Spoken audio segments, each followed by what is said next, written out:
हिंदू धर्म में केवल 3 दिन ऐसे होते हैं जिसके दीपदान का फल मनुष्य को नहीं मिलता। पहले नंबर पर धनतेरस, दूसरे नंबर पर रूप चौदस और तीसरे नंबर पर दीपावली। ये दीपावली, धनतेरस और रूप चौदस, ये 3 दिन दिए दान का फल मनुष्य को नहीं मिलता है महाराज। क्यों नहीं मिलता महाराज?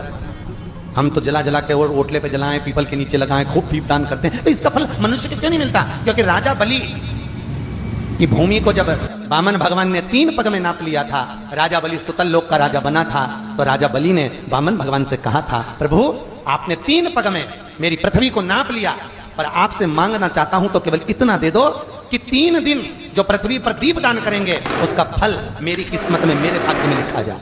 भगवान ने पूछा कौन कौन से? तो कहा एक धनतेरस, दूसरा रूप चौदस, तीसरा दीपावली। इतने में लक्ष्मी जी आके खड़ी हो गई। लक्ष्मी जी ने कहा राजा बलि से, भैया पृथ्वी के लोग सबसे ज्यादा पूजन तो उसी दिन करते हैं, उसी दिन दीपदान करते हैं, और लोग तो धनतेरस के दिन दिया लगाते हैं, रूप चौदस के दिन लगाते हैं, दीपावली के दिन लगाते हैं, और सारा पुण्य तेरे खाते में लिखा जाएगा, तो उनके खाते में क्या होगा? इतने में राजा बलि ने कहा, बहन लक्ष्मी चिंता मत कर, दीपावली के बाद में जो कार्तिक पूर्णिमा आएगी, उस कार्तिक पूर्णिमा के दिन जो किसी जलाशय के पास में जाकर, नदी, तालाब, कुंड, कुआं, किसी जलाशय के पास में जाकर अगर एक दिया लगा देंगे तो उसको 3 दिन का पुण्य फल 1000 गुना होकर प्राप्त हो जाएगा, 1000 गुना।